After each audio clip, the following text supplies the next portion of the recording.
আপনি কি শেয়ার মার্কেটে ট্রেডিং করেন কারো কাছ থেকে টিপস নিয়ে বা টেলিগ্রামে কারো কাছ থেকে টিপস নিয়ে, এবং এই ট্রেডিং করতে গিয়ে আপনি কি আপনার পয়সা লুজ করছেন? তো যদি করে থাকেন এই ভিডিওটা আপনার জন্য। কারণ ট্রেডিং হচ্ছে জাস্ট লাইক এ বিজনেস। এখানে আপনাকে শিখতে হবে খুব ভালো করে যে ট্রেডিং কিভাবে করতে হয়। তো সেটা নিয়ে আমি আলোচনা করবো আজকের ভিডিওটা। সেটা নিয়ে আমি আলোচনা করব। আমি আগের দিনের ইনভেস্টিং সাইকোলজি নিয়ে একটা ভিডিওস বানিয়েছিলাম, তো আজকে আমি কথা হলো ট্রেডিং সাইকোলজি নিয়ে। যে আমরা যদি ট্রেড করি শেয়ার মার্কেটে, যদি শর্ট টার্মে কেনাবেচা করি বা ইন্ট্রাডে ট্রেডিং করি, সেক্ষেত্রে আমাদের প্রপার মাইন্ডসেট হওয়া উচিত, একটা প্রপার মাইন্ডসেট হওয়া উচিত, এবং এবং কিছু কিছু রুলস আমাদের ফলো করা উচিত। আপনি যদি এগুলো ফলো করেন তো আপনি কিন্তু ভবিষ্যতে খুব ভালো ট্রেডার হতে পারেন। তো সেটা নিয়ে এই ভিডিওতে কথা হলো, তো অবশ্যই লাস্ট পর্যন্ত দেখবেন। নমস্কার, আমি Arup, welcome to share Nivesh YouTube channel. তো আজকে না আমি ট্রেডিং সাইকোলজির 3টি পয়েন্ট নিয়ে কথা বলবো। যে ফার্স্ট পয়েন্ট হচ্ছে সেটা হচ্ছে ট্রেডিং প্ল্যান।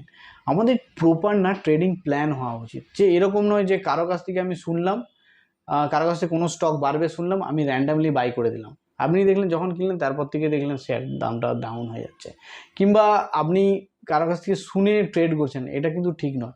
টোটাল কিন্তু আপনার, এবং আপনি যে ট্রেড নিচ্ছেন, যে কোনো স্টক আপনি বাই করছেন কেন, এই হোয়াইটা কিন্তু থাকা উচিত। যে আপনি কেন সেই শেয়ার আপনি বাই করছেন, এই হোয়াইটা কিন্তু আপনার মধ্যে থাকা উচিত। কারণ আপনি ধরুন ট্রেডিং করছেন মানে আপনাকে টেকনিক্যালি কিন্তু খুব ভালো নলেজ থাকা উচিত। আপনি যদি সুইং ট্রেড করেন, ইন্টারডে ট্রেড করেন বা পজিশনাল ট্রেড করেন, আপনার কিন্তু টেকনিক্যালের উপরে ভালো নলেজ থাকা উচিত। তো আপনি আপনি আপনি ধরুন যে কেন ট্রেডটা নিচ্ছেন তার কোনো রিজন, মানে ধরুন সেই স্টকটা হতে পারে কোনো ব্রেকআউট হয়েছে, কিংবা ধরুন সাপোর্ট ভাঙছে না, উপরের দিকে যাচ্ছে, কিংবা আপনি মুভিং অ্যাভারেজ দেখছেন, এমএসিডি ইউজ করছেন, প্রাইস অ্যাকশন ইউজ করছেন। যে আপনার যেটা পছন্দ, আপনি বলেছেন যে আমি কোনো চার্ট প্যাটার্ন ইউজ করি, যে এই প্যাটার্নে স্টকটা ব্রেকআউট দিচ্ছে সেই জন্য আপনি বাই করছেন, কিংবা আপনি স্টকটার প্রাইস অ্যাকশন দেখছে যেটা কন্টিনিউয়াসলি ভলিউমের সাথে হায়ার হাই বানাচ্ছে, সেই জন্য আপনি বাই করছেন। যে কোনো কোনো মানে কোনো কারণ ছাড়াই না আপনি র্যান্ডামলি স্টক বাই করছেন, এরকম কখনো করবেন না, তাহলে আপনি কিন্তু ভালো ট্রেডার কখনোই হতে পারবেন না। তো আপনি প্রপার না প্রথমে প্ল্যান নেবেন, যে আপনি যেটা ভালোবাসেন, যে ইন্ডিকেটর ইউজ করতে ভালোবাসেন, যে প্রাইস অ্যাকশন ইউজ করতে ভালোবাসেন, যে আপনি চার্ট প্যাটার্ন দেখতে ভালোবাসেন, সেইটা দেখেই কিন্তু প্রথমে আপনি চুজ করলেন।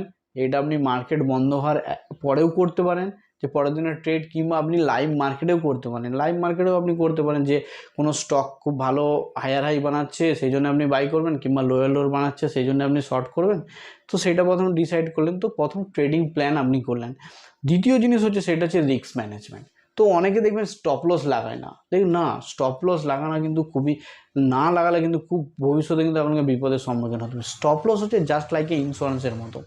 যে আমরা লাইফ ইন্স্যুরেন্স কেন করি, আমাদের পরিবার যেন সুরক্ষিত থাকে, সেরকম আপনি যদি ট্রেডিংয়ে যদি স্টপ লস লাগান, স্টপ লস হচ্ছে ইন্স্যুরেন্সের মতো। আপনার যে ট্রেডিং ক্যাপিটাল আছে, আপনি যদি 1 লাখ টাকা ট্রেডিং ক্যাপিটাল যদি রাখেন, সেই কিন্তু ক্যাপিটালটা কিন্তু সেভ রাখবে স্টপ লস মানে আপনার লসটাকে স্টপ করে দেওয়া। ওকে, তো এই রিস্ক ম্যানেজমেন্টে স্টপ লস অবশ্যই লাগানো উচিত। এরপরে আমরা জানবো যে আপনি স্টপ লস কীভাবে রিস্ক ম্যানেজমেন্টে, আপনার ধরুন ক্যাপিটাল হচ্ছে 1 লাখ, তো 1 লাখের উপরে আপনি ডিসাইড করলেন যে আপনি 2000 পর্যন্ত ড্র ডাউন করতে পারেন, মানে আপনি লস করতে পারবেন। আজকে আপনি আপনার ট্রেডিং ক্যাপিটালের 2%, মানে 2000 পর্যন্ত আপনি লস করতে পারেন। আপনি দুটো ট্রেড নেবেন, তাহলে রিস্ক পার ট্রেড কত হচ্ছে 1000 টাকা।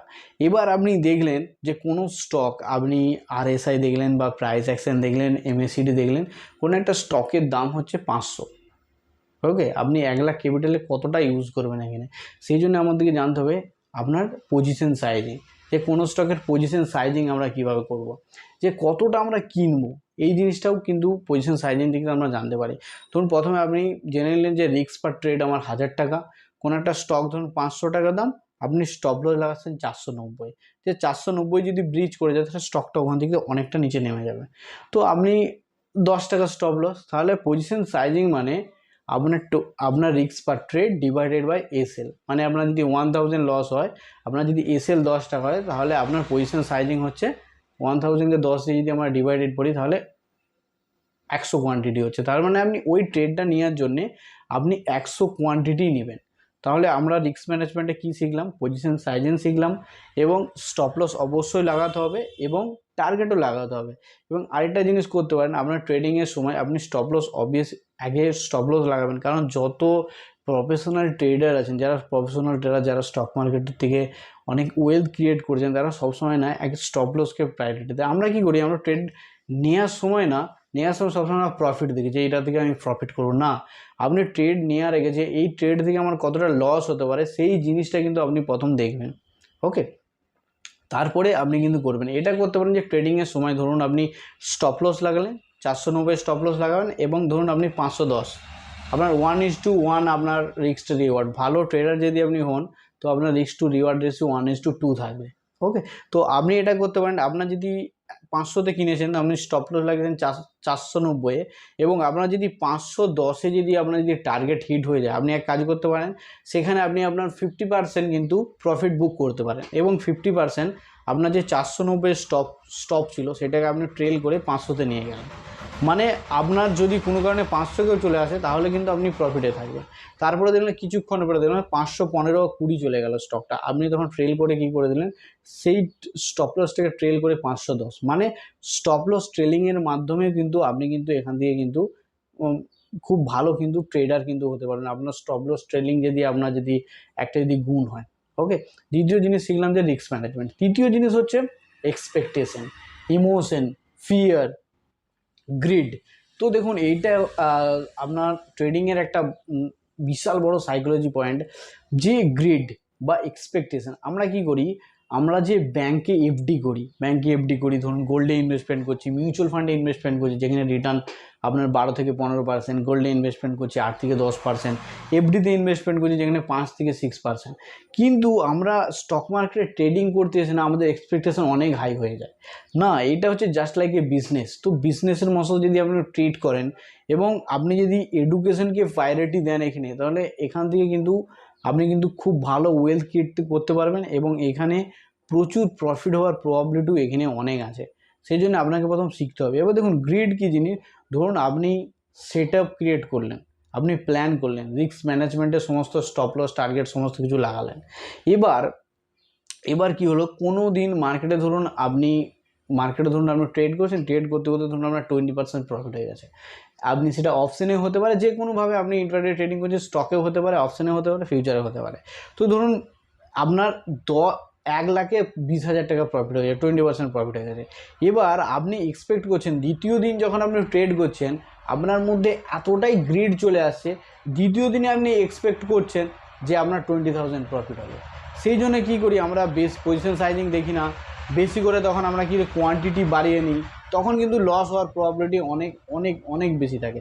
দেখুন মার্কেট এইভাবে কিন্তু কখনো চলে না। মার্কেট সবসময় না, ধরুন মার্কেট কখনো হাই গেল উপরের দিকে, তারপরে ধরুন স্লাইড ওয়েস হয়ে একই জায়গায় আপ অ্যান্ড ডাউনস হবে, তারপরে ধরুন মার্কেট কারেক্ট হতে পারে। মার্কেট সবসময় একইভাবে চলে না, ঠিক আছে। সেই জন্য আমাদের এক্সপেকটেশন বেড়ে যায় এবং লস হয়। তো গ্রিড থেকে আমাদের দূরে থাকতে হবে। দ্বিতীয় জিনিস হচ্ছে ফিয়ার। আপনার যদি কন্টিনিউয়াসলি যদি লস হয়, তো তখন আপনি ভয় পেয়ে ট্রেডিং বন্ধ করে দিলেন না।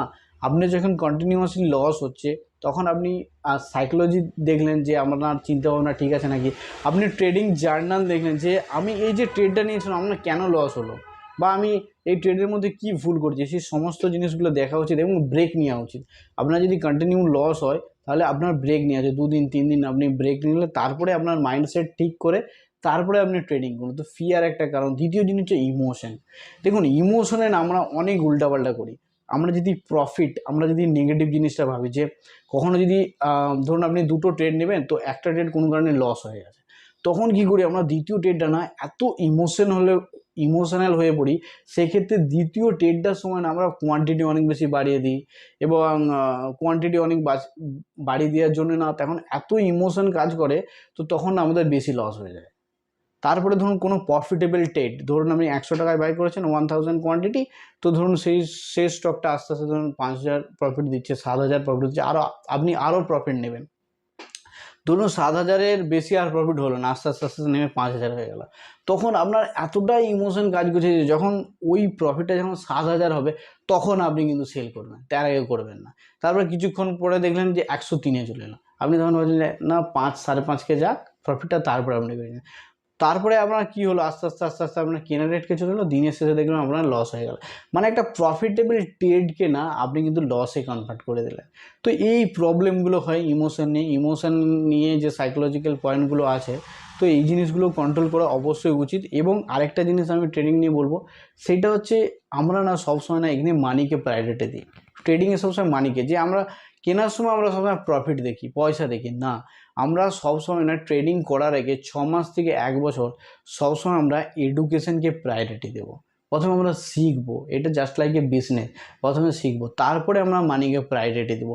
অবশ্যই আমরা মানির জন্য এখানে আসছি, কিন্তু আমরা প্রথমে এডুকেশনকে প্রায়োরিটি দেবো।